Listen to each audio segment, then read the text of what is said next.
Hello friends, welcome to digital studies be the excellence and beat the exam. Friends, जैसा कि आज हम लोग इंजीनियरिंग मैकेनिक्स के पार्ट 3 पर डिस्कस करेंगे।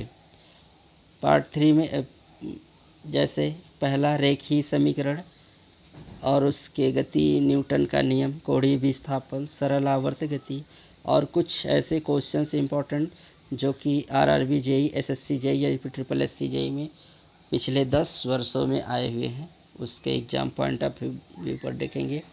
तो फ्रेंड्स, जैसा कि पिछले वीडियो में कुछ फ्रेंड्स ने पीडीएफ के लिए और बुक के लिए कमेंट किया था, तो फ्रेंड्स मैं आपको बताना चाहेंगे कि मैंने बुक का लिंक और पीडीएफ का लिंक डिस्क्रिप्शन बॉक्स में दे दिया हूँ।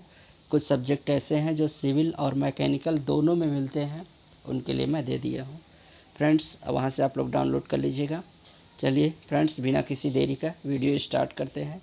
वीडियो स्टार्ट करने से पहले आप लोगों से मैं कुछ कहना चाहूँगा कि जो लोग नए हैं मेरे चैनल को सब्सक्राइब कर लें, उसके बगल बेल आइकन को भी क्लिक कर लें ताकि इस तरह के लेटेस्ट वीडियो का नोटिफिकेशन आपको मिलता रहे। तो फ्रेंड्स, जैसा कि हम लोग शुरू में ही देख लिए थे कि आज हम लोग रेखीय गति और उसके समीकरण देखेंगे। सबसे पहले तो जानेंगे कि रेखीय गति क्या होता है। कि रेखीय गति नाम से ही जैसे स्पष्ट है कि रेखीय गति मतलब कोई भी वस्तु अगर एक सरल रेखा में गति कर रहा है तो उसे रेखीय गति कहते हैं। इससे 3 समीकरण बने हुए हैं, 3 नियम हैं जिसके द्वारा हम रेखीय गति में प्रारंभिक वेग, अंतिम वेग और जितनी दूरी तक तय करते हैं उसे जाने में कितना गति में उतार चढ़ाव या त्वरण जो एक्सेलरेशन होता है उसको देखेंगे। तो उसको देखने के लिए 3 नियम बनाए गए हैं। पहला v बराबर u प्लस ए टी, दूसरा s बराबर U T plus half A T square, तीसरा v स्क्वायर बराबर यू स्क्वायर प्लस 2as, चौथा s बराबर v plus you into T by two. चौथा रूल्स जो भी है पहला और दूसरे को मिला करके बनाया गया है। तो जहाँ पर u बराबर प्रारंभिक वेग, v बराबर अंतिम वेग, a त्वरण और s t समय में जितनी दूरी तय किया गया है वो भी स्थापन होगा। तो फ्रेंड्स, यही चीज़ सेम अगर कोई वस्तु ऊपर की तरफ फेंकेंगे और वो जितना ऊपर तक जाएगा हम मानते हैं वो भी एक सरल रेखा में ही जाएगा और ऊपर गिरेगा तब भी एक सरल रेखा में ही गिरेगा।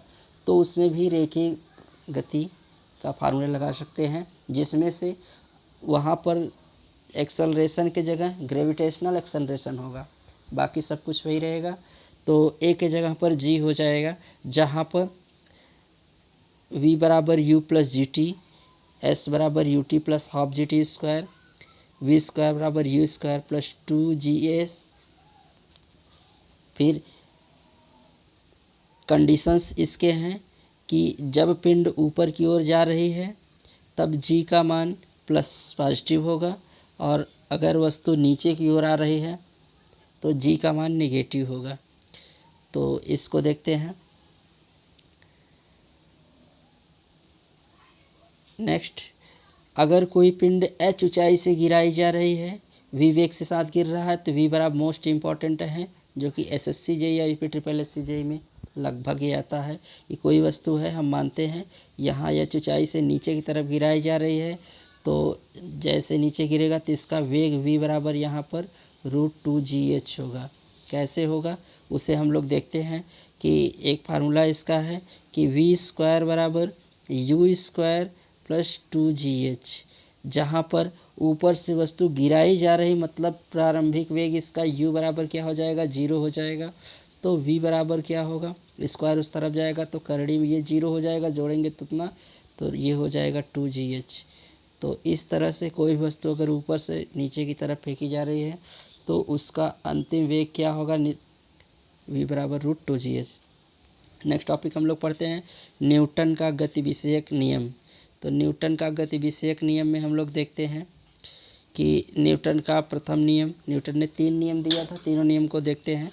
प्रथम नियम, इस नियम के अनुसार प्रत्येक वस्तु अपने विरामावस्था अथवा एक समान वेग से गत्यावस्था को तब तक बनाए रखने का प्रयास करती है जब तक कि उस पर कोई बाह्य बल या वस्तु को अवस्था परिवर्तन करने के लिए बाह्य बल न लगे।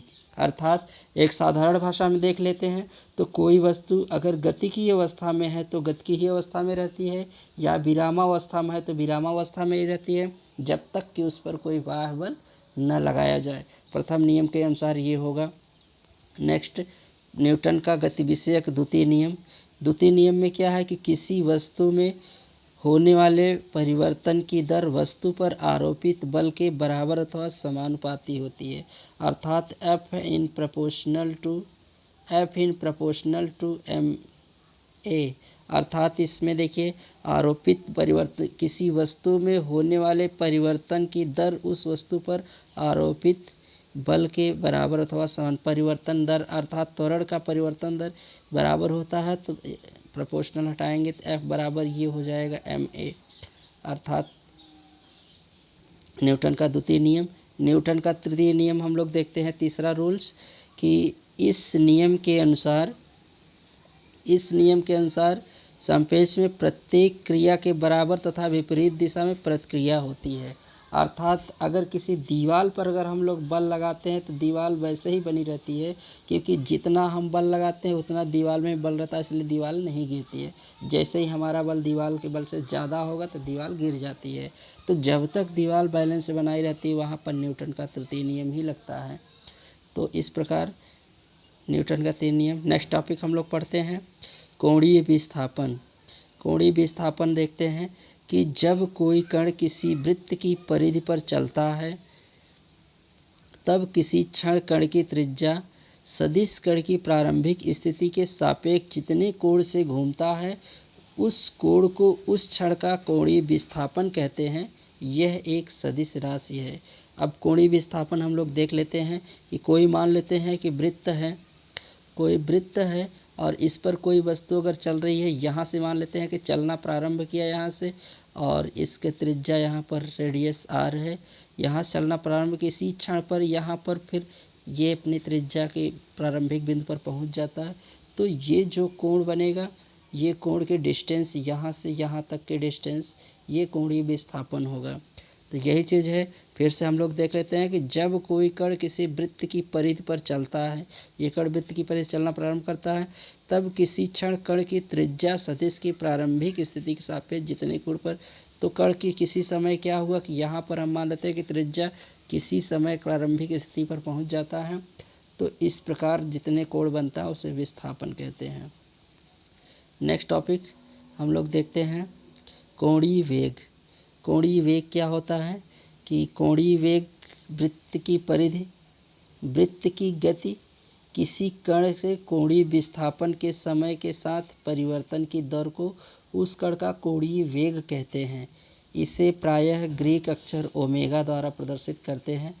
यह एक सदिश राशि है। अर्थात कोणीय वेग क्या होगा कि वृत्त की परिधि पर कोई वस्तु गति कर रही है तो निश्चित समय पर अगर जितना गति कर रही है उसे कोणीय वेग कहते हैं। इसे ओमेगा द्वारा प्रदर्शित करते हैं, जहाँ पर ओमेगा बराबर ये हो जाएगा 2πn/60। ओमेगा बराबर 2πn/60। इसका मात्रक रेडियन पर सेकंड होता है।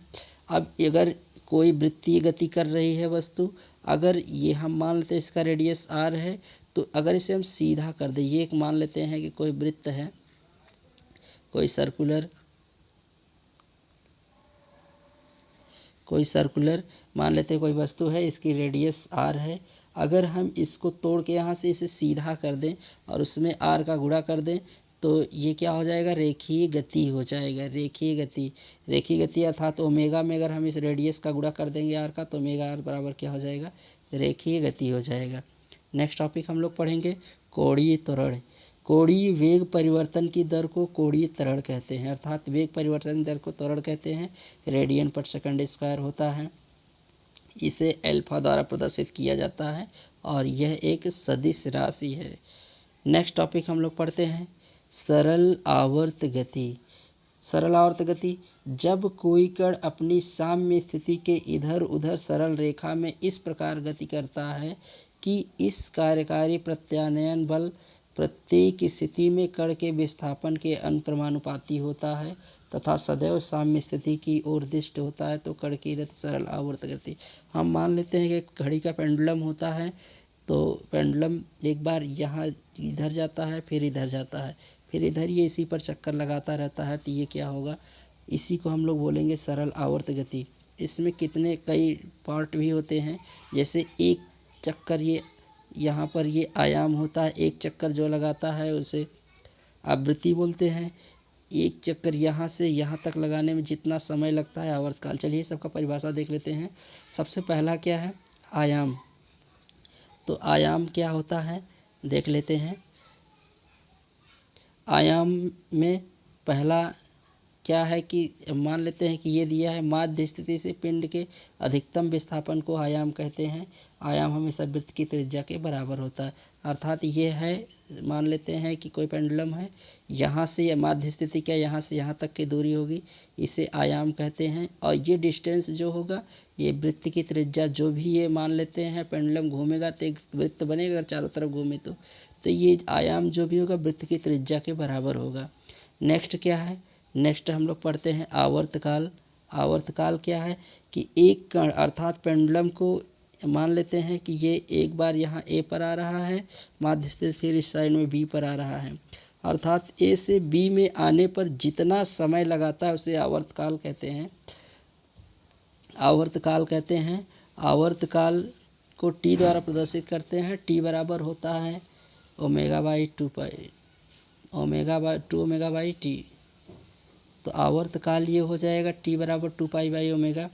नेक्स्ट हम लोग पढ़ेंगे आवृत्ति, अर्थात एक चक्कर लगाने में जितना समय लगाता है उसे आवृत्ति कहते हैं। एक सेकंड में कण जितना कंपन करता है उसे आवृत्ति कहते हैं। यंत्र द्वारा प्रदर्शित करते हैं। आवर्तकाल के व्युत्क्रम के बराबर होता है, अर्थात n बराबर 1/t, n बराबर 1/t। अब t बराबर 2 पाई बाई ओमेगा था, तो ये उल्टा होता है, इसलिए ओमेगा बाई 2 पाई आवृत्ति हो जाएगा। अधिकतम वेग अगर निकालना है तो v बराबर ओमेगा आर, और अधिकतम त्वरण निकालना है तो ओमेगा स्क्वायर इंटू आर हो जाएगा। यही चीज़ सेम जो हम लोगों ने पढ़ा अभी, कि जो अभी हम लोगों ने पढ़ा रेखीय समीकरण कोणीय गति में भी फॉलो करता है। सिर्फ प्रारंभिक वेग उसमें u रहता है तो इसमें ओमेगा 0 हो जाता है।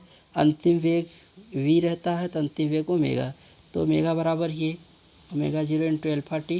कोणीय त्वरण इसमें अल्फा होता है, उसमें रेखीय त्वरण a। तो इस तरह से डिस्टेंस विस्थापन थीटा द्वारा प्रदर्शित करते हैं। थीटा बराबर omega 0 into T 1/2 alpha T square. तो ये हो जाएगा, जहाँ पर याद दिया है कि ओमेगा 0 प्रारंभिक कोणीय वेग, ओमेगा अंतिम कोणीय वेग, एल्फा कोणीय त्वरण, टी समय, थीटा कोणीय विस्थापन।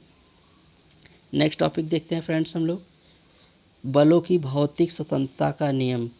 बलों की भौतिक स्वतंत्रता का नियम, किसी पिंड पर अगर अनेक बल कार्य कर रहे हो तो प्रत्येक बल पिंड पर अपना प्रभाव अलग अलग डालता है, तो बलों का प्रभाव एक दूसरे पर आश्रित नहीं होता है। कोई पिंड है, हम मान लेते हैं कोई पिंड है, इस पर कई बल लग रहे हैं, और मान लेते हैं पी क्यू, कई बल लग रहे हैं, सब अपना प्रभाव अलग अलग डाल रहे हैं। कोई किसी एक बल का प्रभाव किसी दूसरे बल पर आश्रित नहीं है।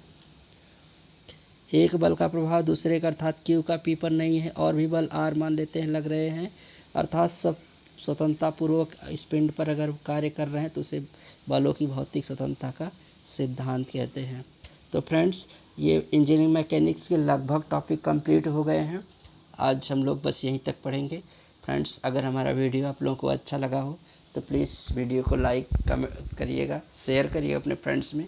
फ्रेंड्स, अगर कोई भी इशू अगर समझ में यहाँ पर ना आया हो, आप लोग कमेंट ज़रूर करिएगा, हम हर कमेंट का रिप्लाई आपको देंगे।